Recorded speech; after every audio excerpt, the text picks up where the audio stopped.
এক মিনিটে 20 নিউটন বল প্রয়োগ করে একটি বস্তুকে বলের অভিমুখে 6 মিটার সরানো হলো। ক্ষমতা কত? তো এখানে টাইম টি সমান বলেছে 1 মিনিট। 20 নিউটন বল প্রয়োগ করা হয়েছে, মানে ফোর্স দিয়েছে 20, এফ সমান 20 নিউটন। তো বস্তুটির অভিমুখে 6 মিটার সরানো হয়েছে। তো সরণ এস, বা আমরা একে ডিও বলতে পারি, বা ডি সমান বলছে 6 মিটার। এখন ক্ষমতা পি সমান জিজ্ঞাসা চিহ্ন।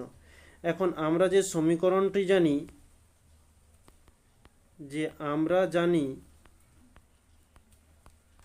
পি সমান ডাব্লু বাই টি। ডাব্লু হচ্ছে কার্য এবং টি হচ্ছে সময়, আর পি হচ্ছে ক্ষমতা। এখন ডাব্লু সমান আমরা বলতে পারি যে বল এফ ইন্টু সরণ ডি বাই সময় টি। তো এফ এর মান দেওয়া রয়েছে 20 নিউটন, ইন্টু সরণ এর মান দেওয়া হয়েছে কি 6 মিটার পার টি। তো টি এর কাছে আমরা 1 বসাচ্ছি না, তো এটিকে একক পরিবর্তন করে 1 মিনিট সমান, তো মিনিটে রয়েছে সেকেন্ডে নিয়ে যাব। তো মিনিট থেকে সেকেন্ডে নিয়ে গেলে আমরা একে 1 মিনিট সমান বলতে পারি 60 সেকেন্ড। তাহলে সময়ের কাছে পুট করব 60 সেকেন্ড।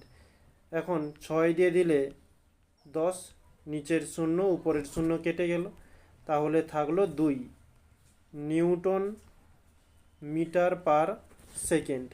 এখন এই নিউটন মিটার একে আমরা বলতে পারি 2 চলে এলো, নিউটন মিটারকে বলতে পারি জুল পার সেকেন্ড, যেমন ছিল পার সেকেন্ড।